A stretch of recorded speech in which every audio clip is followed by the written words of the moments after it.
श्रोतेहो नमस्कार. चिंतन या कार्यक्रमामध्ये आपण ऐकणार आहोत हेमंत कर्णिक यांचे विचार. विषय आहे पायपुराण. आज ऐकूया तिसरा आणि शेवटचा भाग. आपलं पायपुराण पुढे चालू. गणितातला पाय हा स्थिरांक बहुगुणी आहे. त्यामुळे त्याची किंमत जास्त अचूक सांगण्याची शर्यत सुरू असताना एक महत्त्वाचा शोध लागला. तो म्हणजे पायची किंमत इररॅशनल आहे. म्हणजे कितीही अचूकता आणत गेलं तरी पायची नेमकी किंमत नुसत्या आकड्यांमध्ये मांडता येणार नाही. 22/7 ही किंमत शाळेतल्या गणितात वापरली जाते. 22/7 यात 22 आणि 7 यांच्या जागी कितीही मोठे आकडे घेतले तरी ती किंमत अदमासेच राहणार, नेमकी नसणार. म्हणजेच दशमान पद्धतीत पायची किंमत लिहिताना दशांश चिन्हानंतर किती आकडे घ्यायचे हे आपल्या गणिताच्या गरजेनुसार ठरवायचं. कॉम्प्युटर आल्यानंतर पायची किंमत दशमान पद्धतीत सांगणाऱ्या संख्येमधली दशांश चिन्हापुढचे आकडे प्रचंड प्रमाणात वाढवता आले. अगोदर काही 100 पर्यंत गणिती लोक गेले. कॉम्प्युटरने 1000, लाख, कोटी इथपर्यंत नेमकेपणा पुढे नेला. अर्थात तरी ती किंमतसुद्धा अंदाजेच. 2 गणिती लोकांनी आणखी एक काम केलं. पायची किंमत किती नेमकी ठरवली की विज्ञानातल्या किंवा गणितातल्या कुठल्याही आकडेमोडीसाठी ती पुरेशी होईल याचा शोध घेतला. तर त्यांनी सांगितलं की दशांश चिन्हापुढे 39 आकडे आले की पुरेसे झालं. हे कुठून ठरलं? तर या विश्वाचा आकार मानवासाठी जास्तीत जास्त किती असू शकतो याचं गणित त्यांनी केलं. यात एक गंमत आहे. विश्व किती मोठं आहे हे ठरवण्याच्या काही रीती आहेत. तरीही या सर्व रीतींना मानवी आकलनाच्या मर्यादा आहेत. त्या मर्यादांच्या पुढे मानव जाऊ शकत नाही. विश्व सगळ्या बाजूंनी सारखंच आहे असं धरून चालणं गरजेचं असल्याने ते आपोआपच गोलाकार बनतं. तर त्या गोलाचा परिघ किती हे मोजण्याचं माप त्या दोघांनी ठरवलं 1 अणू. एकापुढे एक असे किती अणू ठेवले की विश्वाचा आकार या टोकापासून त्या टोकापर्यंत सांगता येतो?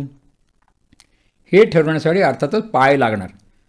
तर दशांश चिन्हापुढे 39 आकडे असले की हे गणित समाधानकारकपणे सोडवता येतं. म्हणून पायची किंमत दशांश चिन्हापुढे 39 आकड्यापर्यंतच धरायची असं मुळीच झालं नाही. अगोदर म्हटल्याप्रमाणे ती लाखो कोट्यावधी आकड्यांपर्यंत काढली गेली. का?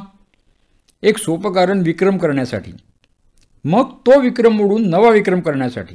याला तर अंत नाही. हे चालू राहणार. पण पायची किंमत अशी भरमसाठ अचूकतेपर्यंत ठरवण्याला आणखी कारणं आहेत. त्यातले एक कारण कॉम्प्युटरची आकडेमोड करण्याची क्षमता मोजणे. म्हणजे कळलं का? साधा कॉम्प्युटर नाही, सुपर कॉम्प्युटर. पायची नेमकी किंमत तो किती अचूक पातळीपर्यंत सांगू शकतो हे तपासण्याकरता ती अगोदर माहीत हवी. मग तो कॉम्प्युटर किती पुढे जाऊ शकतो हे कळेल. दुसरं कारण गणितातलं आहे. पायच्या किंमतीत 3.1416च्या पुढे कितीही जात राहिलं तरी त्या आकड्यांच्यात काहीही ऑर्डर सापडत नाही.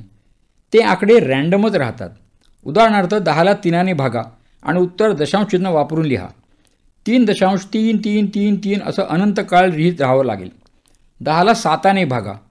1.428571 इथपर्यंत वेगवेगळे आकडे येतात. पण पुढे हेच आकडे पुन्हा येत राहतात. पायचं तसं होत नाही. कार्ल सेगन नावाच्या वैज्ञानिकाने कॉन्टॅक्ट नावाची एक कादंबरी लिहिली, अर्थात काल्पनिक. त्याने पायच्या किंमतीत दशांश चिन्हापुढे येणाऱ्या आकड्यांमध्ये काहीही नियम नाही ज्याचा एक भलताच अद्भुत म्हणावा असा वापर केला.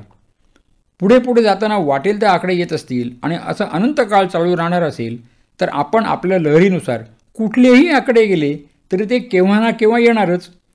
मग त्याने म्हटलं की 0, 1, 0 हे आकडे अशा रीतीने येतात की त्यांचा आलेख कागदावर काढला तर वर्तुळ तयार होईल.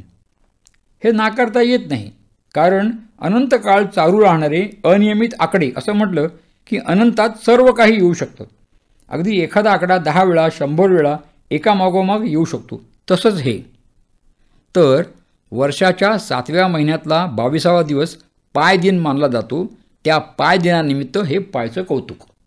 पायपुराण. हेमंत कर्णिक यांचे विचार आत्ताच आपण ऐकले चिंतन या कार्यक्रमामध्ये. या कार्यक्रमाला निर्मिती सहाय्य केलं होतं आशिष शेडगे यांनी आणि सादरकर्त्या होत्या ज्योत्स्ना केतकर. आणि याचबरोबर आजचा कार्यक्रम संपला. पुन्हा भेटूया उद्याच्या भागात. नमस्कार.